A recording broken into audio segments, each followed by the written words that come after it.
Come check a speed session out with one of the fastest guys I've ever trained across any sport. Hey, what's going on, guys? Real special video for you today. Focus on linear speed. Today in particular, we're gonna hone in on one of my guys, Forrest Wall.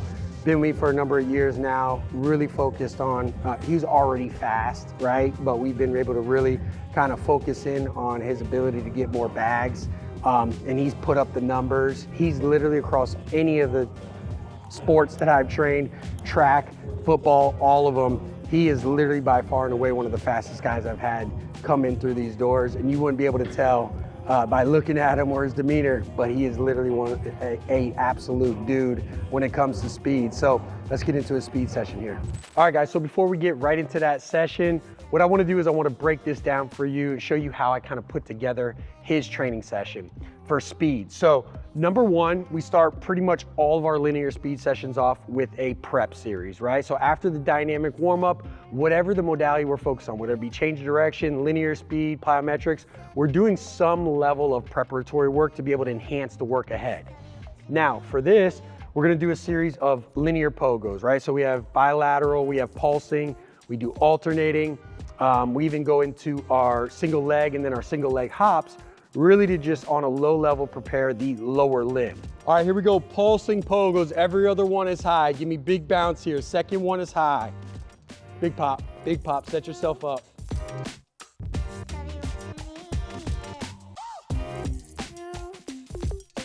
Alternating, isolate the foot, right? I don't want to see the thighs move. Just take what the foot gives you right underneath the hips, all the way down.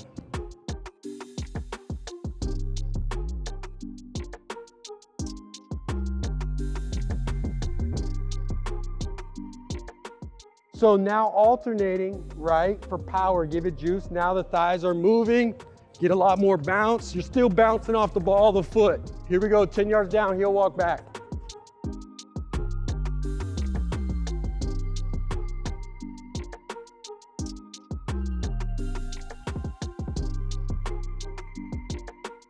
Hey, let's go single leg, isolate the foot, just the foot and ankle working. No knee, no hip. Let's go right down, left back.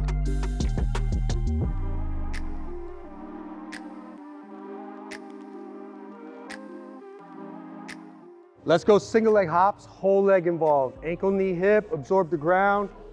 Nice and easy.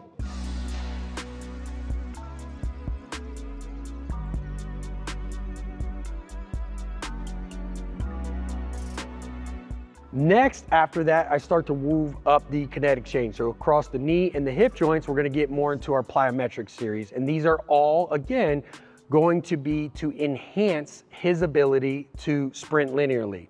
So these are kind of low level ones. I say low level because think about it like a kid could do it. This is still part of their work. However, again, we're still kind of activating and getting and priming him ready for the better quality repetitions ahead. So we get right into our skip series. Absolutely love power skips. They're a staple in our linear program. So for height, for distance, here we go. Let's go back from the back. Let's go power skips for height. Punch your head through the ceiling, focus on vertical, push up every single time. Here we go.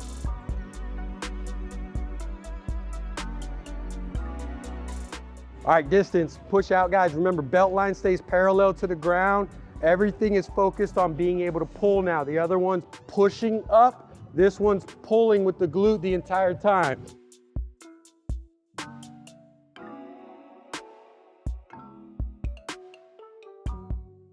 Straight leg bounce, so knees soft, toe to the top of the shoe. I'm on the balls of my feet.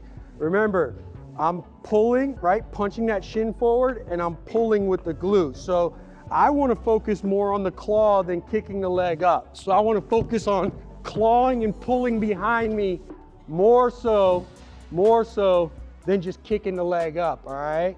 So think about more of the claw behind you. Separate those thighs as much as you can. Pause. Here we go.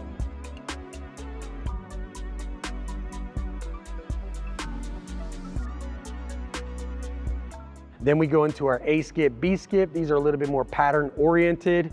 A skip, big thing, pop the thigh. Remember, I'm not pulling down, I'm stabbing down. Only difference I want you guys to think about. So pop the thigh, push down, push down, push down, push down, push down, right? Heel doesn't come up. Focus on the hip, lifting the thigh, pushing straight back down. right? B, we're obviously pulling. This one, I want you to stab the ground. Here we go.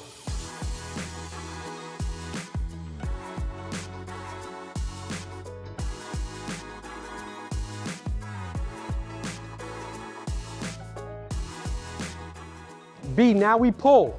Now we pull, right? Release the hamstring at the top, same movement as we did, but now instead of stabbing, I just want you to think about pulling. When you think about pulling and swiping and clawing that ground, you're naturally gonna release the hamstring and you're gonna start to pull.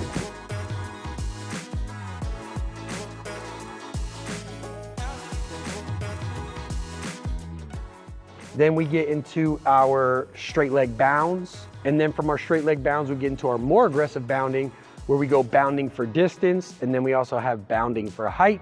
And then we finish off with the most aggressive, which is going to be a single leg bound, where that athlete is producing force off that unilaterally. Hey, so next one, alternating bounds, right? Horizontal focus. So same thing with the power skips. Our belt line's gonna stay parallel. Belt line's gonna stay parallel. Slight tilt forward, eyes glancing down. Focus on that knee punching out, and we're attacking back down to ground. My whole thing when I watch this is I'm looking how your shin is attacking back down at the ground, right? So that you're pushing each time back down in this trajectory and giving yourself as much air time as you possibly can. So don't be so quick to get into your next step. You wanna try to extend, right? Open up as much as you can and think the least amount of strides across this turf. Least amount of strides across this turf. Bend that knee in the front. Bend that knee in the front. Yeah, Bez. Yeah, Reese. Big, big, big, big, big. Good. Hey, alternating bound, vertical focus. So now torso upright, shin strikes vertical. Right, this is the most aggressive version of this. I want you guys to continue to be light on your feet, be stable, right? As you go, catch that rhythm and get higher. Biggest thing is my shin is gonna strike vertical, my torso is gonna be vertical and upright the entire time, all right? Here we go.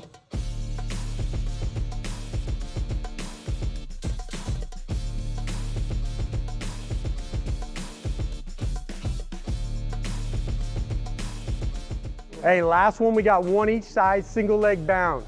Guys, it's the longest bound as you can.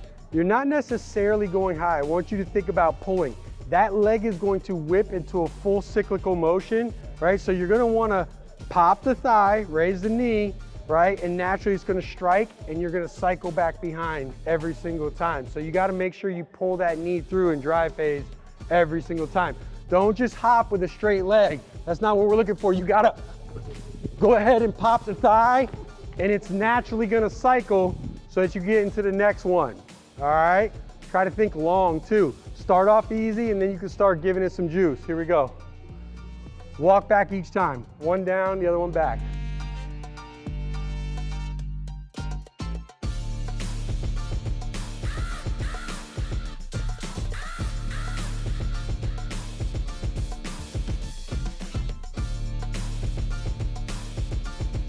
Next, we're gonna get into our neural part. So our neural part is really about the focus of that particular day. When it comes to working with these guys, especially this late in the off season, all the work is really been done to develop the speed. So if you really think about it, what I'm really trying to do is just polish up a little bit of the technique for their sport specific starts or the speed that they're gonna utilize in game. So for us, for the neural portion, what I'm doing is, because we're working so much on acceleration in that first initial jump out of that steel start position, what I'm trying to do is I'm really trying to focus on elevating those patterns that are gonna support him in accelerating. Think about those first 5 yards, right? Being able to have a positive trajectory and attack back down to ground. So to do this, we started off with a band resistant piston run. So the athletes basically got a band. They're not really pulling on it. They're more or less using it to get into that trajectory. And then they're really focused on rapid firing the hips. So we're really focused on, right, a neural movement, right, to really fire and excite that nervous system through hip flexion, hip extension. It's as many reps as you can. It's not a lot of volume, but it's really just to excite that nervous system, turn it on for these reps ahead. You guys have put most of the work in, so now it's just putting a lot of it together. We're gonna do basically an activation exercise for acceleration.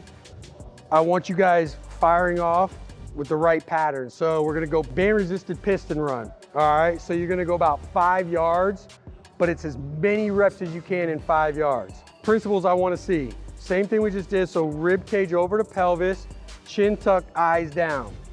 I'm not beating up the ground. I want you to work through your hips, okay? And what I mean by that is I want you to focus on your hips right here, your hip flexors, being able to rapidly flex and rapidly extend without beating up the ground, okay? So it's purely hip. Once we get into more resisted, when I say band resisted, you're just leaning into it. You're not pulling back the reins on them, okay? So make sure you focus on letting them ride. They're just leaning into the band to get that trajectory, okay? You don't want the hamstring to necessarily contract here. You want to be able to lift with the thigh and punch straight back down to the ground. Rapid fire, I shouldn't hear your feet on the ground. 1,000 reps in 5 yards. Turn it on. We're gonna go 4 of these, then we're gonna transfer it and we're going straight to sport-specific steel starts. All right, now's that time when you guys gotta really hone it in and we're gonna start putting a lot more volume to your jumps. This is a train fast to get fast drill. I need high effort here. Here we go. This our work, coach. This is part of your work. This is part of it. Rep, rep, rep. Get that knee up just a little bit higher. Don't short stroke it. Get that knee up a little higher. Let's go. Pop, pop, pop, pop, pop, pop, pop, pop, pop, pop. Yes, sir. Yes, sir. Yes, sir.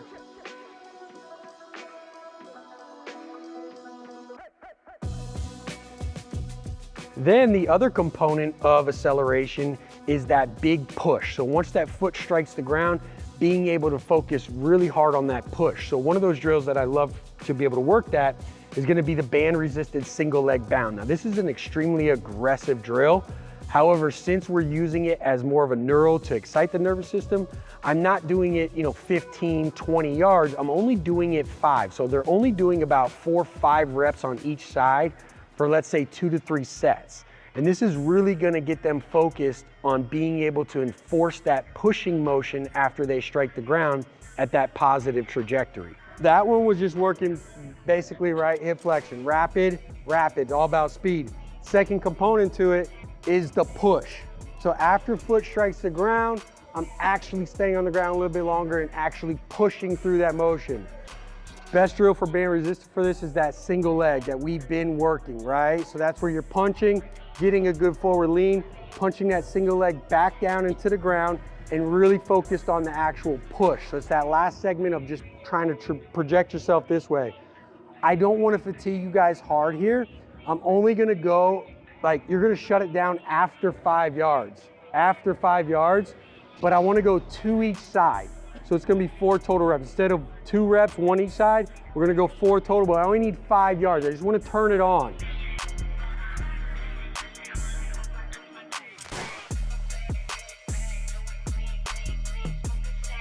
Now, after we got done our neural series, now the athlete is completely warmed up, completely ready to go, completely activated, right? We've kind of used these drills as not just a neural, but also to reinforce some of the mechanical movement, the motor pattern that we're trying to reinforce, which is, again, being able to tack and push the ground behind you. Now we're gonna get into our sport specific. Now, we've gone over the technique. Forrest has been somebody with me that we've spent a lot of time on his base running. And I mean, this is why he's so successful at it. This is why he's so fast. What I identified with Forrest specifically is he lacked in his jump, right? He was inefficient in that lateral stance and being able to get out in one solid motion to get into that trajectory. A lot of baseball athletes like to stand like this and just turn and run. What happens if they don't push off correctly, they don't get themselves in the right trajectory to then apply force back down to the ground and actually accelerate. They kind of get more into that top speed, right? And there's little inefficiencies along the way. I've seen many different baseball players in here have a lot of different inefficiencies. That just happened to be Forrest. Forrest has worked a great amount and he's actually added a little bit himself into feeling out his body and what feels best. I think he's got one of the best starts now and he's already had the top end speed to match it. Like I said, he's one of the fastest guys I've worked with. So for this part of the phase, we kind of just did 2 parts to our steel starts. One, I had them go through a series of predetermined. Now, predetermined means they are going on their command, right? So I just want them lining up. And what I'm looking for here in these particular starts is I'm looking that they have a check down. What I tell my guys is think of it as a free throw. You want to be as consistent as you possibly can.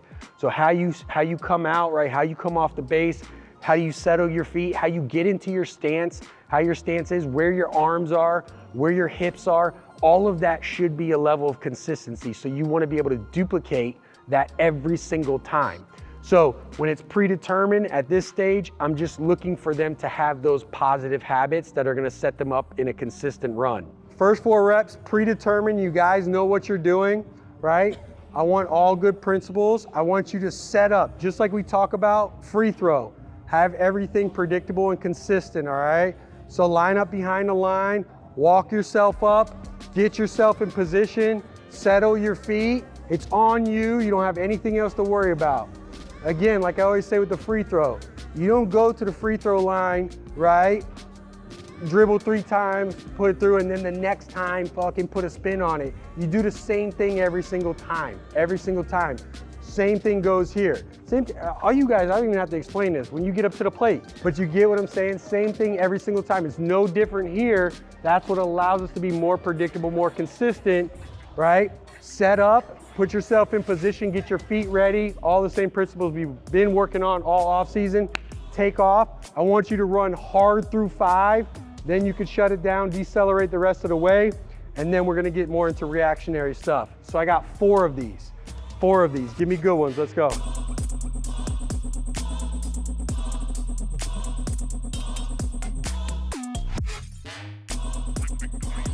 You're a little closed off here, and you're a little tip puller. So I want you to drop your hips, but I still want to see your chest.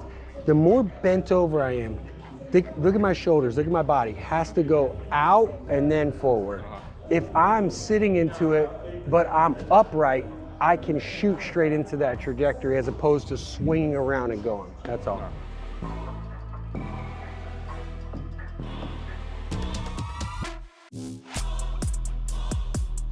After we've gone through those and they've got those down and nailed those down, and right at this point, he's pretty polished, right? So it means we're not working out any other kinks in that jump or that start or that stance. Now what we can then do and what we start to rep out is adding a reactionary component. So we can either go from a go stimulus, right? Which is basically an auditory, me saying go, right? And they're responding. Right now with them and with the level of guys that I have is actually a visual. So I'll actually have somebody or myself actually perform as if they're a pitcher, and they're essentially going off of that movement from the pitcher to be able to then, right, get the visual stimulus and then react off of that. Because that's what we're trying to do. Ultimately, we're trying to take that side of the spectrum, predetermined, match it with the reactionary so that they can, they're not necessarily anticipating, they're loading properly. And then the final phase of this, which we didn't feature here, is we actually will keep them honest sometimes by trying to, quote unquote, pick them off, right? And then really what we want to be able to do, at the very, very final, before heading off into spring training, is get them out on the field and really be able to create that level of environment that they're actually going to face. Hey, now I just want some basic visual stimulus. You want to play pitcher real quick? So stand right here. I want to watch you guys as you go. So you're going to set up, right? As soon as you see, she's not going to keep you honest today. So don't worry about having to throw back. Like, you don't have to act like you're picking them off. All I care about is you're reacting off of that. So we already all know that, right? She's not trying to pick you off. So it's just a matter of not anticipating, locking yourself in position, right? And load the way you need to load, like you're ready to go. A lot of you guys like to kind of come here and stuff like that. Like I said though, if we're talking split second, milliseconds, you can't be loaded on the wrong foot. You got to settle your feet, have it all prepared, ready to go. Be consistent the same way you just were. As soon as you see that foot lift, go ahead and take off. All right, here we go.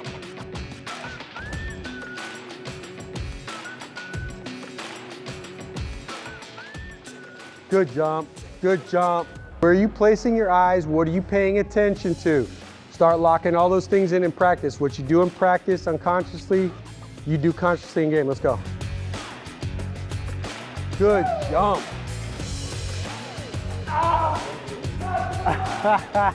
So there you have it, guys. Wanted to kind of break down how we're doing this for a pro baseball speed session. We're far enough along where, this is the last phase, if you will, so you can kind of see how We don't have a ton of movements as far as like the bulk of the work is done, more or less being able to really finely tune his jumps. Because as baseball players always say, they know if they're safe or not by that first initial movement. And that's what we want to continue to work on, is that first initial jump, get them as comfortable, consistent as they possibly can, and let the running take care of itself from there. So I hope that helps, guys, and I'll talk to you next time.